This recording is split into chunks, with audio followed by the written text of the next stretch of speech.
Hey guys, welcome to another great episode of Get Out of Your Own Way Now. I'm your host, Bob McIntosh, and today I have Liz Germain on with me. And Liz is a YouTube rock star. I'm going to let her tell more about where she's been and why she's done it and where she's gone with that. But she's someone that I look up to learn YouTube from. Many of you guys have probably seen me more and more on YouTube recently. A lot of that is due to her and the teaching that she's been training me on, because I honestly knew very, very little about YouTube, most basic stuff ever.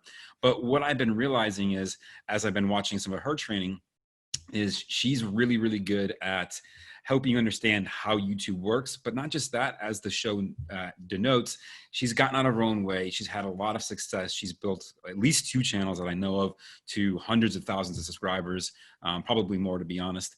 But I'm going to let her, I'm not going to steal her thunder anymore and let her introduce herself. So Liz, thank you for being on the show. Yeah, thank you so much for having me. What a great intro. So my name is Liz, and I help people grow and monetize YouTube, specifically coaches, entrepreneurs, online business owners, or anyone who's looking to use YouTube for marketing purposes.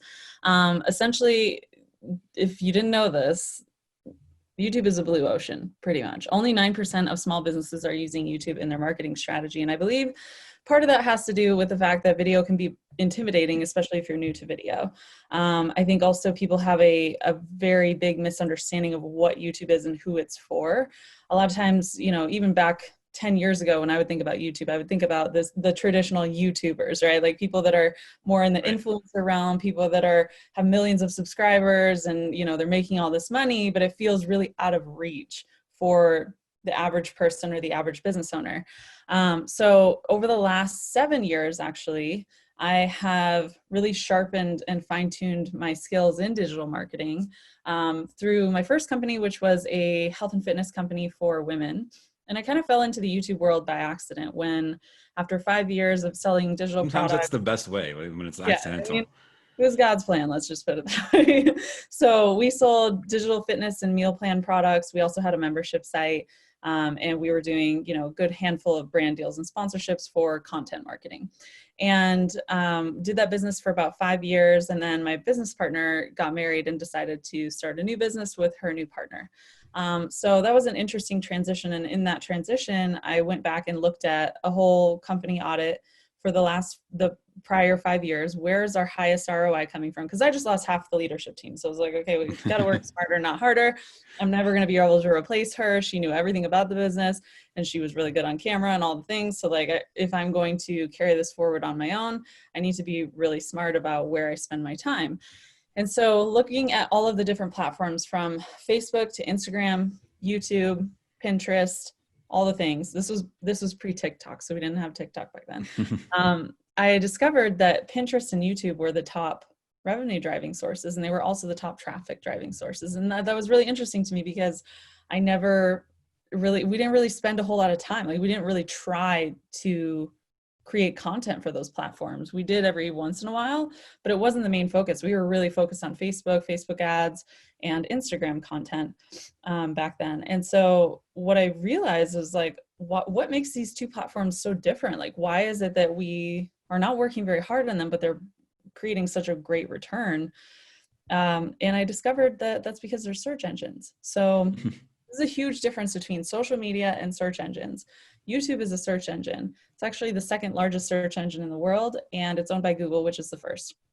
And so the way that the platforms work, Pinterest also is a search engine, is that you put the content up once, and as long as people are able to search and discover your content using keywords that they're typing into the search bar, then it can be discovered in, you know, 24/7, 365 in an evergreen way, which is very different than how social media works in a timeline-based structure. So, and we're just chatting about this, is like Facebook and Instagram, I call them the slot machine apps, because number 1, they're designed to be very addictive.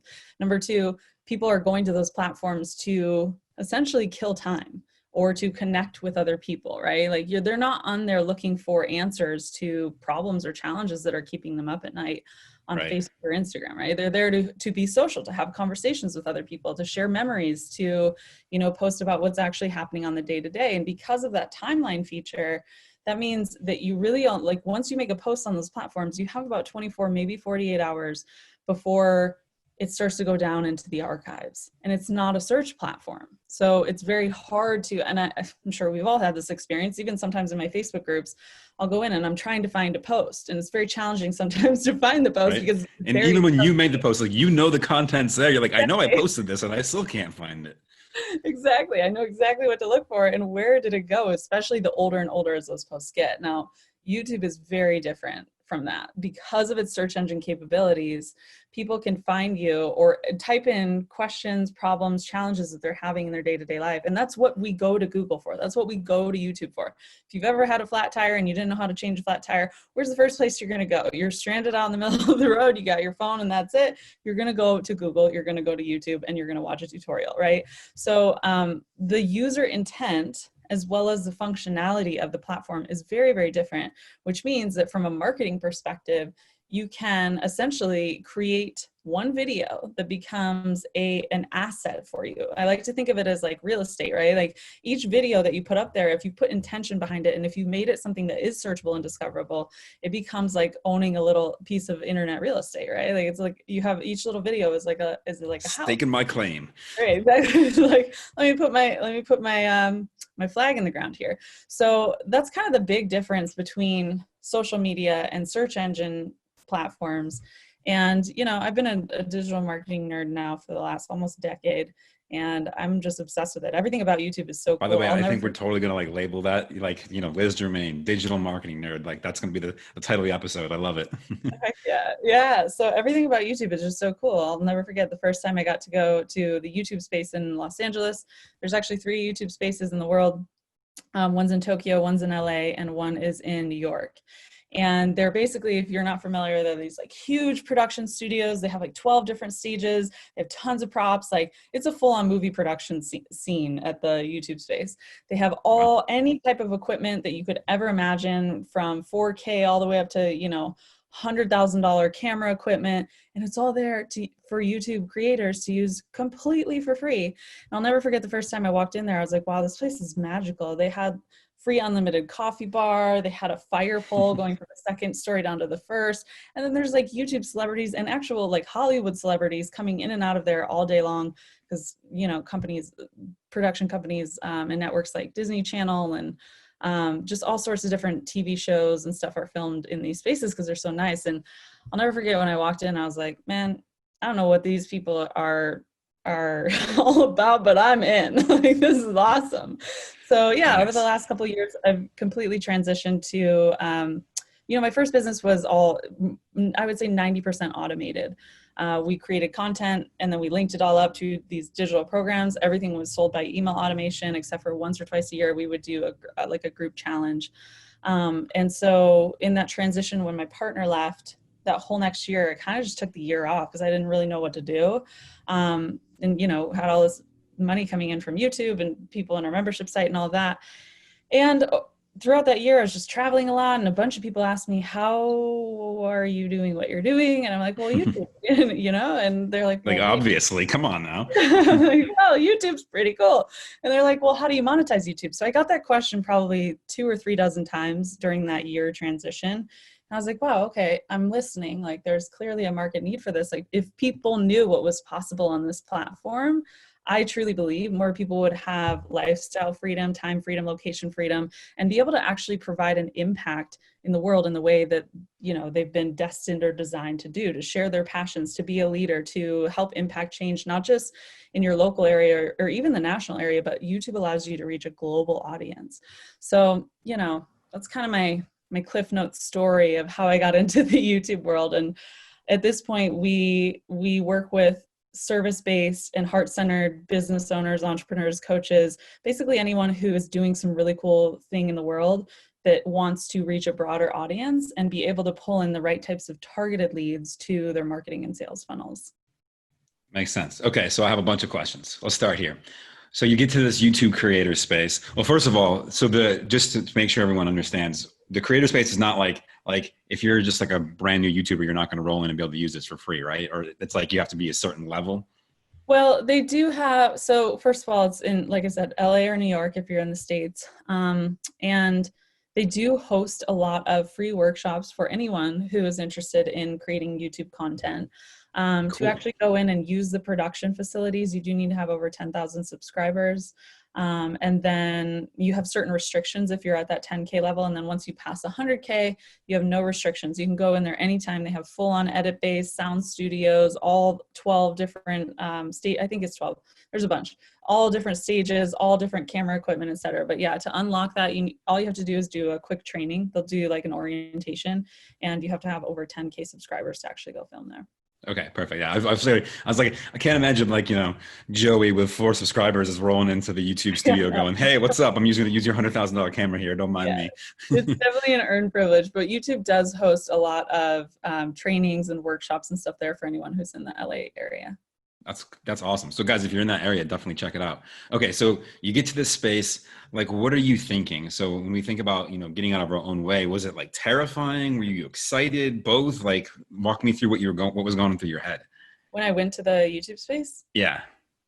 Oh yeah, I mean it's definitely intimidating for sure, especially because the reason that I was there in the beginning was because I applied for and won something called the Next Up contest. And I don't think they do this anymore, but the Next Up contest was basically a way for YouTube to invest in and support up and coming creators.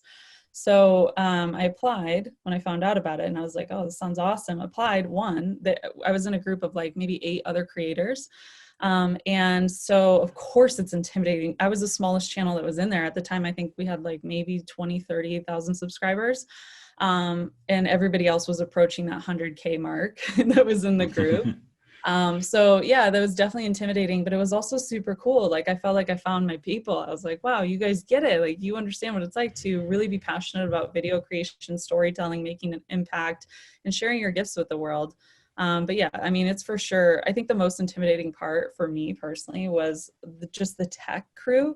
We had audio, video, lighting specialists come in, and these are people that are working on like Hollywood level movie productions, and this is like their full-time career.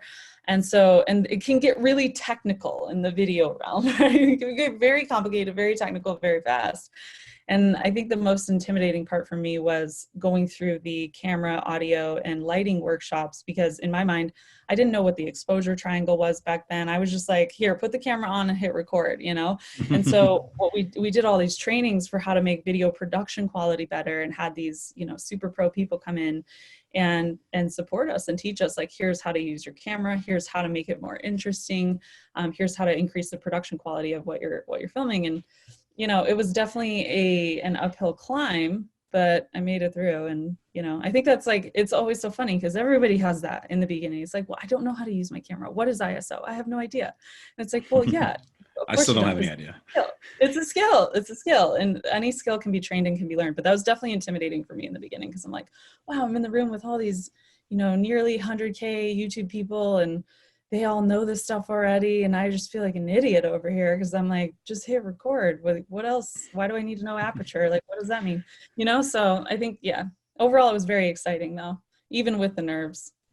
I can imagine. So if someone's listening or watching this right now and they're just getting started, should they, even if it's not necessarily at YouTube, but, maybe going to YouTube to learn, or just Googling, hey, this stuff, do you think that's important, or is it just more important to get content created and get it out there and then improve it as you go? Well, here's the thing about videos. This is kind of a chicken or egg type of question. It takes a long time to create video. From the actual production of it to the post-production and like editing and all of that, to creating the thumbnails for the content or whatever. It's a significant time investment. So if you're going to be investing the time, why not make sure that you're giving yourself the max possibility and max potential for success with that?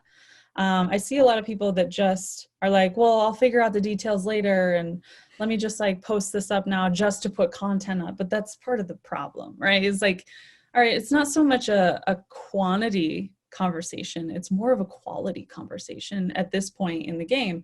There are so many distractions out there, and so many people are going online, posting content every day, just putting stuff up just to put stuff up. And it contributes to this culture of noise and distraction that we've got going on. And so I personally am not of the belief that, oh, let me just post it just to get something up there. Because somebody told me once 5 years ago that I need to be visible and I need to be active and I need to be engaging people and this and that. I'm not really a big fan of that, because it's like, well, yeah, but not at the expense of your viewers, your users, not at the expense of actually providing valuable qualitative information. So I'm a big fan of putting some effort into the planning process first before you ever hit record, because if you're going to spend the time, you might as well spend the time moving in the best possible direction, wouldn't you say? I would fully agree. And by the way, so if you're watching this and you're thinking about starting YouTube, something I want to point out that's really important, and this is where I've been spent probably the last 2-3 weeks for both myself and several of my clients that I'm helping with some video pieces as well, is that planning. And so I'm going to ask you to talk a little bit about that, but think about this, guys. So, like Liz said, it's a search engine. YouTube's a search engine. So we have to understand, what are people searching for before we can ever create content. So just like you said, you can just create content just to have content. And that might work great for Facebook or Instagram or places like that, where it's more of just disruptive and you're looking for whatever to distract you. But when it comes to YouTube, I think, like Liz was just saying, it's important to understand, what are people looking for? Why are they looking for it? And give them exactly what they need. Because if you do, you're going to win the prize, I guess you could call it, which is traffic to your website, your business, or whatever. So if people are thinking about researching, where should they go? Like, I know that this is probably a super deep question, just based on the video training I went through, which is like, I don't know, like 2 hours long of just planning for this. But like, bullet points, high level, what should people be thinking about or looking for, and where should they be going to do that? Yeah, so that's a great question. Before I dive into the response to that, I want to just share, like, a lot of people will see, let's take Peter McKinnon, for example. He has literally millions of subscribers at this point. But even Peter McKinnon, who, if you're not familiar with Peter McKinnon, he's like one of the top photographers and videographers in the world. He's very sought after, very good at his craft, just absolutely super talented, super engaging, super educational and entertaining, all at the same time, right? Even Peter McKinnon, somebody who is at that level of success, way back in the day, he started gaining traction with help content, with searchable content. If you go back and look at some of his oldest videos, they're how-tos and tutorials on how to edit photos, how to, set up your camera in an outdoor setting, how to make the colors in your images pop, how to use Lightroom.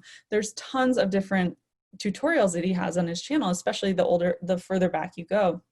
And so it can be very deceiving to look at somebody who has millions and millions of subscribers and be like, well, but they didn't do that. They didn't need to do that. Now they just do vlogs or whatever. But like, I really encourage you to go back and do some digging, because the way they got there is that they're making it's so important. Yes, yeah.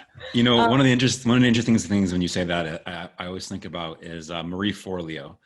She's someone that I follow. I think she does a lot of great video content, and I think she's, very smart in what she's done. But it's funny because she leaves her old videos up on YouTube. And if you scroll back all the way to like the very early days of her stuff, it's hilarious to look at, because it's like her sitting on a couch and you can clearly tell she's got no idea how to do any of this stuff. She was just, going. But what I think was important is that she was creating content, like you said, that was like the how-to. This is what we're doing. This is how you do it. And so even though the production value may not have been there at the time, and also that was, that was probably like 10 years ago or more at this point in time. I think that's important, is just understanding, hey, like when you're looking at someone, where do they start? Because most of you listening to this right now are probably just starting along your path. So modeling and mirroring someone who's already got millions of followers is not going to necessarily help you. Look at what they did to start, because that's where you need to go. Exactly. Yeah. So when it comes to, okay, well, I got it. I understand YouTube's a search engine. I understand I need to figure out which keywords to target. What are people actually searching for? The phrase I always use is, if you want to drink water, go to the well. Like, you shouldn't be hitting record until you know what people are looking for. Because your job as a content creator, and especially as a marketer, is to fill the gaps where there's a lot of search traffic, but there's not really good quality information. So within your particular industry or your particular niche, just getting really clear on what are the top 10 to 20 frequently asked questions that I get from my clients or from my prospects. Because YouTube not only is good at searchability and discoverability when you're targeting things like that, it's also good at helping you automate your marketing and sales process. So if there's anything that you're repeating over and over for prospects, questions that come up all the time, make a video about it. Post that, embed that video onto your blog or website. And before people ever end up on a sales call or end up, you know, in your program, they'll already know, like, and trust you better. Video converts. Okay, here's a quick stat. This is a fun fact for you. As of the beginning of this year, 2020, having video, even just one video on a landing page, on a sales page, increased conversions on average about 80%. So, I mean, that's massive. Right? So that's insane. Even if you don't like just focus on YouTube, just know that the power of video to be a tool for automation and also a tool to help you build relationships with people, even while you might be having dinner with your family, you might be, you know, on a vacation or whatever, but your video is still there. You're still able to educate people in a way that is not time bound, right? So think about all of the top 10 to 20 frequently asked questions you get, or things that come up over and over in your sales process. What are the objections that people have with working with you? Make content that addresses those things specifically and provides a lot of value before you ever even make a sales call, before you ever make an offer, before you ask for something from the person on the other side. So leading with value first is really, really important. And then when it comes to actually figuring out, okay, well, beyond like the top 10 to 20 questions that I want, you know, to start automating for my own time freedom and also to increase my conversions, beyond that, how do I find these keyword terms? If you're not familiar with a keyword, that's literally just the words that somebody types in to the YouTube search bar or Google search bar. And Google and YouTube's only job is to provide an incredible user experience for whoever is searching for things. So they are really focused, their algorithms are all focused on providing the best possible answer to whatever the person typed in, right? So, because that's why people come back. That's how they've grown to such behemoth success, is because they're the best search engines out there, right?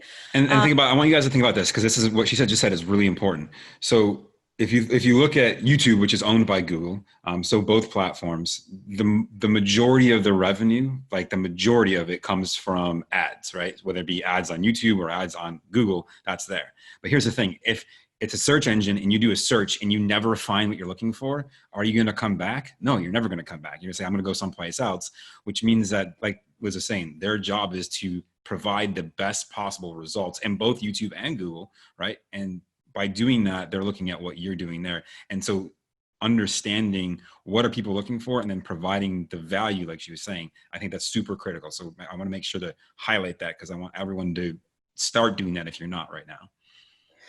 Yeah. So with YouTube specifically, when it comes to identifying, you know, how does the YouTube algorithm serve up one video over another video?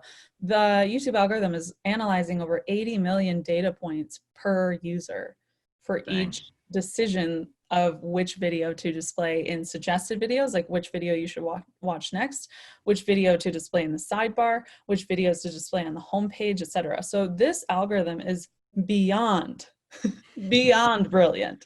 It's absolutely just one of the most beautiful creations, in my opinion. I'm a huge nerd. Again, quick disclaimer. Perfect. But in my opinion, me too. So I totally get you. I'm with you. I love it. It's one of the most fascinating things that a human group of people has ever created, right? So how do you tip the odds in your favor to help encourage the YouTube algorithm to push your content in front of these users, these people that are searching for things that you may be an expert in?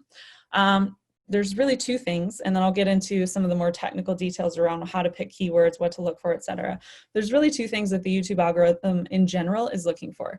Number one, your watch time. Watch time is the most important metric on the YouTube platform because, as you said, YouTube's a business. They make their revenue through selling ad space to advertisers. So in order to be able to do that, they need users on the platform. And the longer that users are on the platform, that's a direct indication of how long they're watching your videos, right? So if you're a channel that has really high audience retention and your watch time stats are really good, YouTube's algorithm will pick up on that because they know that your content is keeping people on the YouTube platform, and that's how they make money. This so is going to reward you for that. Exactly. YouTube has actually publicly admitted that total watch time on the platform is what their algorithm is stacked to promote. So your contribution to that is your video watch time, your channel watch time analytics. Pay attention to your watch time because it's really, really important, and adjust your strategy. If you notice like this is something that happens very frequently. If somebody like repurposes a podcast episode and just uploads it to YouTube because they're like, I just got to get content out. Right? What we typically see with repurposed content like that, stuff that wasn't specifically made for the YouTube community, is that it actually decreases audience retention and therefore lowers your watch time. So be careful. Make sure you're paying attention to, am I getting good watch time on the content that I'm putting out? And if not, adjust your strategy, test out a totally different type of content until you find your sweet spot, if you will, of videos that are driving good watch time for your channel. So that's the first thing. Second thing is just being consistent. Honestly, the best, most ideal on YouTube is to post once weekly. I would say, like, this is an unofficial stat, but at least 85%, maybe 90% of YouTubers across the whole world, right? People that I've been following for 10 years, they all very much markedly say that I have been posting a weekly video every single week for the last 2 years. And that has directly contributed to my YouTube growth. Because again, remember, YouTube is a platform just like any other. If you're just willy-nilly throwing content out, like maybe once a quarter or randomly or whatever, you're not giving people an incentive to subscribe, to come back, to know when you're going to be posting new content. So if you're really looking to grow subscribers, especially, give people a reason to come back, be active on the platform, and let them know, hey, I post new videos at this time on this day every single week. Don't miss an episode. Make sure you subscribe to stick around. So those are two things that you should definitely be prioritizing. And I know some people hear, oh, I got to post a weekly video. Oh my God, that's so much work. But not really if you're batch filming. So you can film like 4 or 5 videos at a time, you know, once a month, and have the whole next month's worth of content done and ready to go. That's so huge. It's one of the things that I do too. It's actually where I am right now. We're going to be shooting probably 8 to 10 or more videos while we're here in different locations. Just so I have, because I'm at a place where I have a great location. So I'm like, boom, let's get as much in as we possibly can. Yeah. And especially once you learn to outsource your editing, which if you need support with that, we help people figure out how to outsource editing in an affordable way. I've been through, you know, probably half a dozen video editors in the United States over the last 10 years almost. And man, they can be really expensive. So yeah, I highly recommend outsourcing that overseas. It's one of the things where you can find an incredible video editor in the Philippines that is a third or a fourth of the cost of what it would be for someone in the States to do it.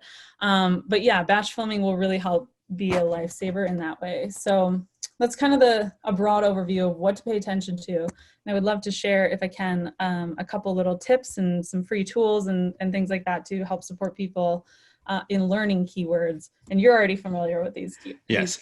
Before you dive in those, I want you to talk about that 100%, but I have a question. So when we talk about watch time, one of the things I know a lot of, I'm seeing a lot more people do is, like myself, is creating sort of a video show similar to this or in any other context. So would you say it's better because of understanding how important watch time is? Is it better for someone to create, you know, the content for their channel around that and separate a show like a podcast or a video show like this, for example, to a different channel? Or would you upload it here, check the watch time, and if it's good, you keep it together? Or like, what's your thoughts about doing that? Because like you said, since watch time is so important, you don't necessarily want to kill it by just uploading content just because you have it. Yeah, let me see if I understand your question. So you're basically asking, let's say you have a show or an interview series or podcast or something like this. Are you asking, is it better to upload still to YouTube? Well, so yeah, so let's say, okay, so I have my channel, and this is a selfish question for me, but I think it will apply to other people too. So I have my channel where I've got, you know, and guys, this is something that I'm sure she'll probably talk about a little bit later, or if not, you'll find later, which is, you know, your 3 pieces of content, your hub, your hero, and your help. I've got all that going out there, right? This is sort of a separate thing, although it's in the same vein of what I'm doing. Obviously it features me. So am I better to take shows like this and upload them to my main channel with all that other stuff and sort of intermix it? Or is it better to go separate? Because one of the things that you said earlier, and this is why I'm asking, is it's because watch time is so important. When people, for example, take like podcasts or shows like that and they just upload it to have that content, it might actually hurt their watch time, which actually hurts their channel overall. So is it better to separate that stuff or keep it together? Yeah, that's a great question. I think in general, obviously testing things out on your own channel is the only way to get an accurate answer. But in general, best practice would be, if it's the same brand or the same person creating content with the same intent, like it's not completely, let's say, you know, you have your channel, but then your podcast or some interviews you're doing are like about dog trainings, right? Like it's completely different topic, Right. completely different intent. As long as it's within the same umbrella of what your channel is about, I think it's okay to keep, it's actually better to keep it under one hub, or one channel than it would Makes be sense. to start dividing yourself up. Because again, you never know who is going to find those videos. Somebody could end up stumbling across your channel for one issue and then see that you have this other content on there and be like, oh, you know, I'm bored, I want to learn about this. Like, let me keep watching this stuff. So you never really know who's going to be finding your videos. But I guarantee you, like if you split your content up across channels, it's going to be a lot harder for it to find, or for people to find. Does that make sense? Very true. It does, 100%. And that was my thought too, but then you were talking about watch time and I was like, I wonder, like that was a question that I had. So, okay, perfect. All right. So resources, tools, things like that. What you got? Okay. So when it comes to learning keywords, this is basically SEO, search engine optimization. How do we increase the likelihood that our videos will show up on first page rankings of YouTube and Google? By the way, Google is now promoting 3 YouTube videos in the first page search results for many, many different search terms. So how do we get our videos on that prime real estate on the first page of these search results? It all comes down to quality and then the technicalities of keywords. So when you're first learning keywords, it can be very overwhelming. I remember the first time I was like, oh my God, what search volume? Oh my God, why are these numbers all so crazy and different, right? It's like, what am I even looking at? I felt like my brain was just going to explode. But it's actually a lot easier than you think. And there's 3 free tools that I recommend that everybody downloads. They're Google Chrome extensions. You use these, I use these literally daily, and they're the best ones out there for YouTube keyword research. So you ready? Let's do it. TubeBuddy, TubeBuddy is my absolute favorite keyword plugin. It will show you, search data, search pool data, different types of, it'll give each keyword a ranking. By the way, though, be a little bit careful with the TubeBuddy rankings because they're not always, like sometimes you'll see one keyword is ranked as poor and one is ranked as excellent. It doesn't mean that just because TubeBuddy ranked it as excellent that you're going to get 1 million views for that video, right? So be careful with the rating system with that one. The second one is vidIQ, VIDIQ. That one can show you a lot of competitor data, tags on other people's videos. It'll show you search velocity data. So like once somebody posts a video, how quickly did it acquire views, which tells you about market trends and tells you what people are really interested in. And overall just gives you another angle to look at from the keyword perspective. And then the last one is called Keywords Everywhere. And that's actually a multi-platform plugin that not only works on YouTube, but it also works on Google. It also works on Answer the Public. It also works on Amazon even. It works on a bunch of different sites. So those are kind of like TubeBuddy and vidIQ are YouTube specific. And then Keywords Everywhere is just a general keyword research tool. Keywords Everywhere is the only one that's not free, but it is very, very cheap. I think it's like $10 for every 100,000 credits. Very nice. So if you are listening or watching, in the show notes on our on the site for this, we'll have all those linked up so you guys can go get those if you need to. Like she said, they're Chrome extensions, so you actually have to use the Chrome browser and then you just add these on when you're doing this stuff. So that is an important thing to note. It's not like an application that you put on your computer. It actually runs inside of Google Chrome. Yeah, and Google owns YouTube. So if you're getting into the YouTube world, you should be using Google anyway. Google Chrome, at least. Listen, I just read a stat the other day. It's like 86% of web use is Google Chrome right now. So, which kind of blew my mind. Like I knew they were big, but not that big. Yeah, that's crazy, especially because Safari is like the default on all the Mac computers. Just dominating across the world. And on a Windows computer, it's whatever Edge now or something else like that. So it's like you have to specifically go out and look for that tool to use. Like you can't, it's not just like a default one, which is crazy. Yeah, that's awesome. Yeah, I mean, the more I learn about Google, the more I'm just like blown away. If you've ever used Google Tag Manager or anything like that, these tools are just absolutely incredible. It's no wonder they're, taking over the world. Awesome. All right. So, okay. I think those are other tools or resources. I mean, those are all fantastic. By the way, guys, those are all ones that I use. I learned about I think most of those from Liz. I think I might have known about TubeBuddy. I think I had a friend that like mentioned it, but I never wrote it down. So we'll give you credit. Yeah, I would say beyond that, you need a process to actually understand how to interpret the data that you're looking at, even with these plugin tools.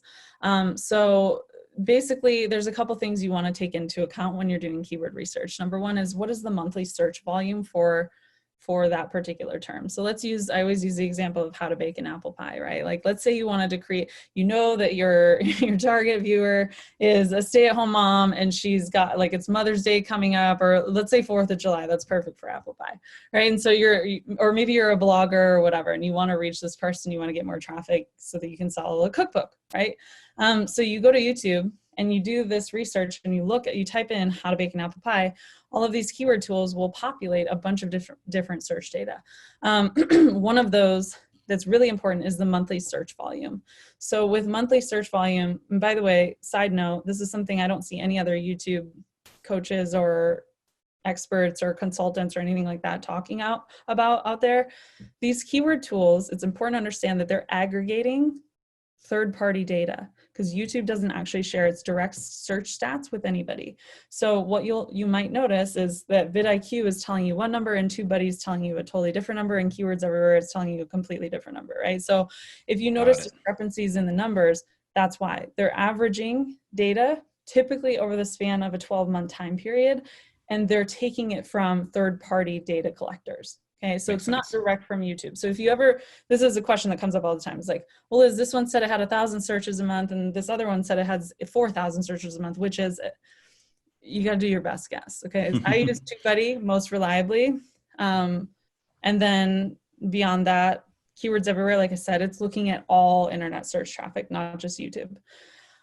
So just and by the way, just to clarify, so that's YouTube traffic or YouTube keyword data specifically, but Google, because I know Google shares their data for Google searches, but YouTube is different. Yes, correct. And I just verified this a couple months ago. I was at a Google hosted conference about YouTube ads, and I asked one of the top VPs of Google, I was like, hey, can you let me know why these numbers are all different? And he's like, well, yeah, YouTube doesn't share any data with anyone, but Google does. So a lot of the third-party data that it's taking is based on the forward-facing, on YouTube specifically, it's like forward-facing stats that the whole public can see, and then combining that with some of the Google search data that is public. So just something interesting to note there. So basically, let's go back to our apple pie example. You type in how to bake an apple pie. These keyword tools are going to show you what the monthly search volume is. But keep in mind, again, if the numbers are different, that's okay. It's because it's taking it. This is like best guess information. They're based on averages. Makes sense. So let's say it has, 100,000 searches a month. If you're a brand new channel, that may seem really cool. You're like, oh, wow, I'm going to get 100,000 views on this video. But the thing you also have to look at is the search pool. So how many videos already exist for that thing? A term like how to bake an apple pie is going to be very competitive because the internet has existed now since the beginning of the century. And so whenever Al Gore created it, I forget whenever that was. Exactly. So that's a long time for a lot of other people to have already created really good content around that particular keyword. So make sure you're also looking at the number of videos and search results, which you can find specifically in the TubeBuddy plugin. You have to click for the weighted results, and it will show you, here's the number of, this used to be public info. YouTube used to just put it right at the top. Here's how many search results exist for this. I don't know why they got rid of that feature. It's actually kind of annoying, but now you have to dig for it in the TubeBuddy plugin. So it'll show you the number of videos that already exist in search results for that particular term. Just make sure you're not going after keyword terms that have, especially if you're brand new, over 100,000 videos that already exist for it.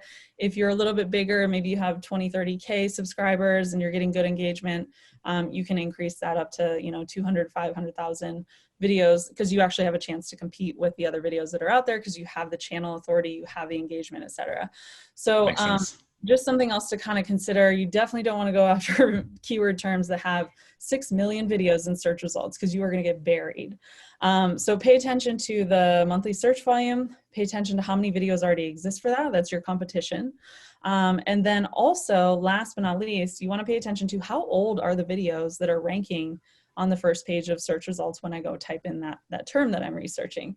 If you're noticing that every single video that's on that first page ranking of YouTube search results is 2 years, 4 years, 6 years old, but they still have really good views, that's a potential opportunity. There's a big opportunity in creating new content. YouTube loves new content if it's high quality.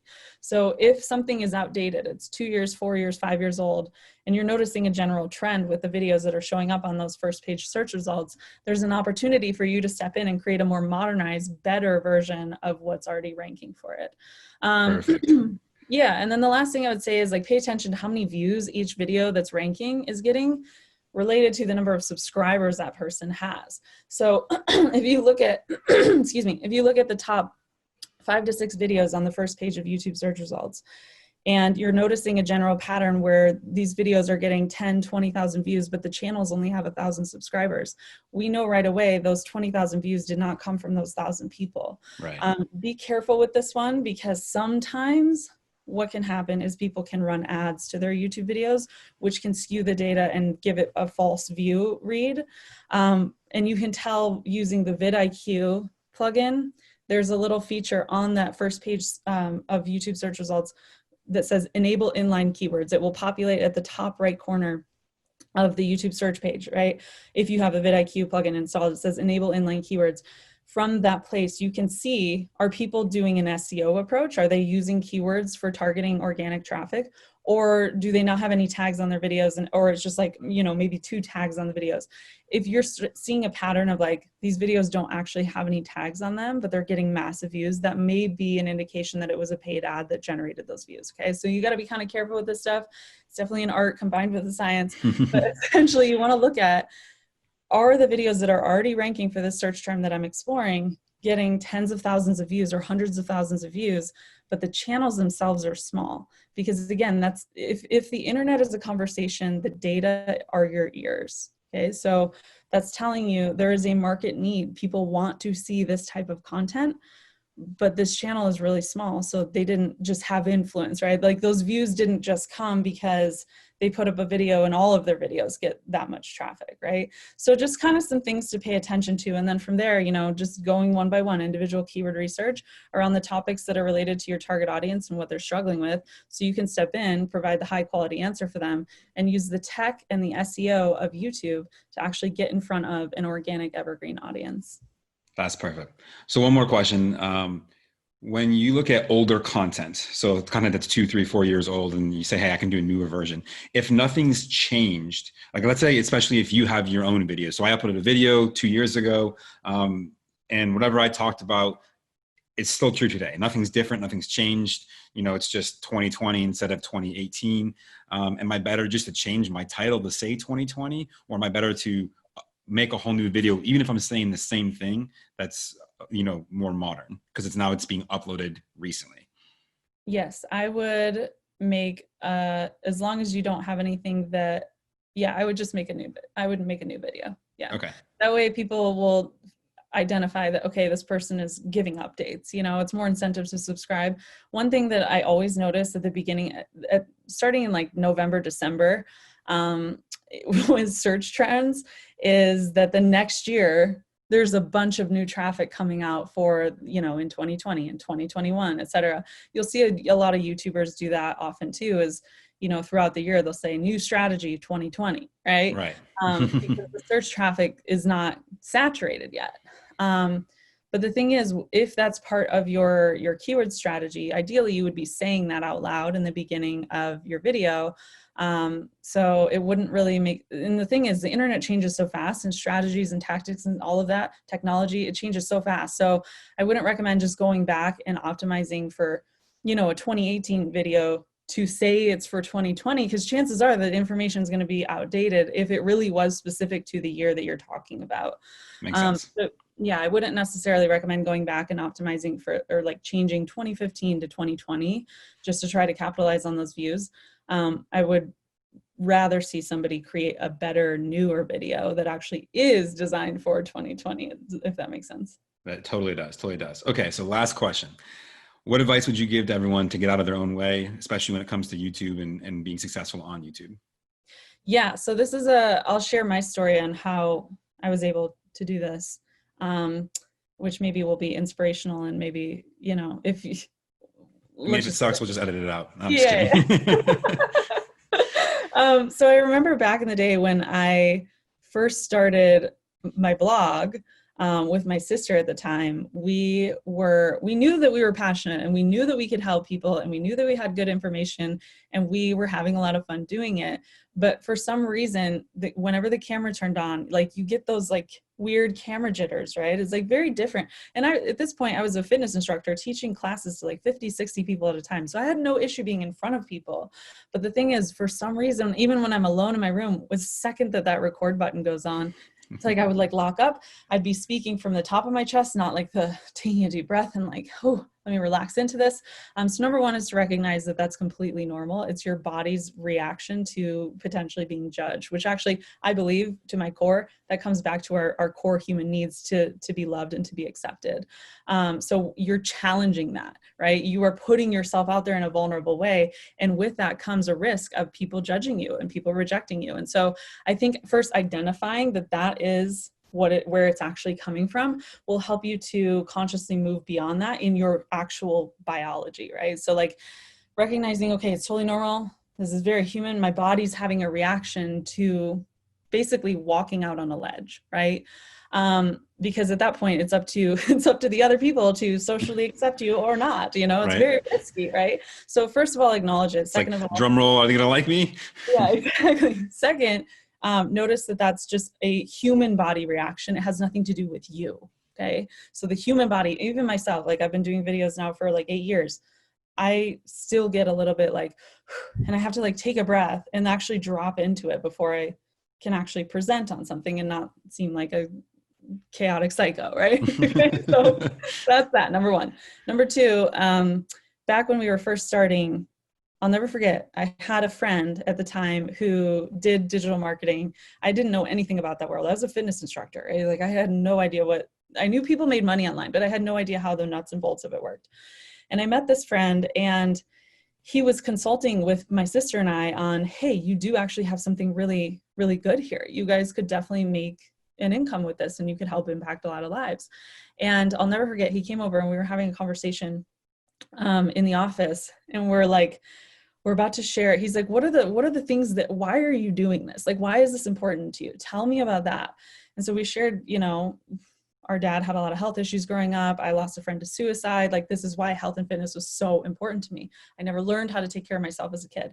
And so sharing those stories, he's like, that's what you need to share. And that's the space that you need to come from. And I was like, share like the suicide of a close friend. Like that's stretchy for me. Like that is Right. very personal. It's very vulnerable. Like it's a lot. It's very stretchy. And he's like, that's what you need to share. And that's the space that you need to come from. Every time this fear comes up, when you're coming from that space, it won't matter. You'll be able to just go right through it because you have a bigger why, a bigger purpose for what you're doing. And I was like, okay. And I remember, I'll never forget. I looked at my sister and I was like, I had this whole post written up and I was like, should I really post this? This is like really vulnerable, really like, almost like not embarrassing, but you know what I mean? Like it was really, yeah. It was my business partner always says it's like airing your dirty laundry outside. You don't even really see that, but that's what it feels like. Yeah, exactly. I mean, imagine if we were in the 1940s, like nobody would be talking about that stuff. You know, I'm like, this is really a stretch, right?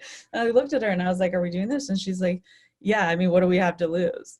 And so because we had each other and because we had this friend and mentor basically give us permission to do it. I don't know if I would have been able to do that on my own, like just in my room alone, like, oh, I think I'm going to share the most vulnerable experience I've ever had in my human life. Here we go. Click buy. Like, I actually think there's like something to be said about the mindset of someone like that. You know, that's a whole nother situation. But in this particular scenario, recognizing, number one, the biological reaction that my body was having to putting myself in a vulnerable place is completely normal. Number two, having a strong why and a strong purpose that enabled me to get out of my own way. And then number three, having support and a cheerleading squad of people who are like, what do you have to lose? go for it. Let's see what happens. Beyond that, I love that mentality, by the way. What do you have to lose? Like, just go for it. If it doesn't work, it doesn't work. And you're just right back where you started, and that's it. And you go to lunch and you forget about it like in a week, you know, like you're good. It's fine. You're not going to die, but your body thinks you're going to die, but you're not going to die. It's okay. I was like that, but did you die? Yeah, exactly. And then, yeah, I think just beyond that, recognizing that life is short and none of us are, like, speaking of you're not going to die. Well, we all are going to die, just not to be morbid, but that's the reality of being a human being. And so time is short. You don't have time to put it off any longer. So if it's something that's been knocking on your door and it's a desire or a passion that you have or something you really want to explore doing, go for it. Like, this is your permission slip. Get out of your own way, recognize everything you're experiencing from the fear realm is completely normal. And there are people out there that have done it before you. And there are people out there who haven't started yet, but will, and will also succeed because they have a commitment and they have a strong why behind what they're doing. So connect in with that, get out of your own way, and recognize that you're not going to be perfect. You would never expect a kid to hop on a skateboard the first time and be Tony Hawk. So give yourself some grace. It's a skill. It can be learned. It can be mastered, and come to it with a beginner's mind. No, I love it. I'm gonna like a virtual high five for that. Yeah. Man, if you're listening to a podcast, you couldn't hear it, but it was there. I promise. Awesome. So where can people find out more, follow you, check you out, see what you got going on if they want to? Yeah. So you can find me everywhere at Liz Does Video, or you can reach out personally at lizdoesvideo.com.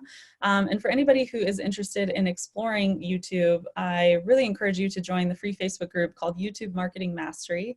So you can go over to Facebook and search for YouTube Marketing Mastery and join us in there. Every Monday at 5 p.m. PST, I do free channel reviews. So if you have your channel set up and you want a second pair of eyes to help you identify your biggest opportunities and the things that are holding you back over there, feel free to join that group. It's completely free. And then last thing I'll say is anyone who wants to make sure that they have the basics covered for SEO, that their channel settings are set up correctly, that they understand and the hub, help, and hero. We didn't get into that today, but hub, help, and hero type content. You can go to youtubegrowthhacks.com to get the free guide over there, which will help you. It has all of those keyword tools linked up in it. And it will help you understand how to set up the foundation of your channel so that you can start to learn and master this keyword skill. Perfect. Definitely check her out, guys. Like I said, it's someone that I follow. She's been teaching me a lot. So Liz, thank you so much. I truly appreciate you spending time here. So thank you. Yeah, thank you so much for having me. This was fun. Good. So as always, everyone, please rate, subscribe, review, whatever you're listening, watching, whatever you're doing. Anytime that you drop a comment, let me know what's going on, anything like that. This just helps this content get out further to help more people. And that is the goal. Obviously, I make this stuff not necessarily for me because I already know it. I'm learning it as I go, but I make it for every one of you guys to learn and grow along with me. So I appreciate you spending the time listening, watching, whichever you're doing. Appreciate it so much. We'll see you guys on another episode real soon. Bye.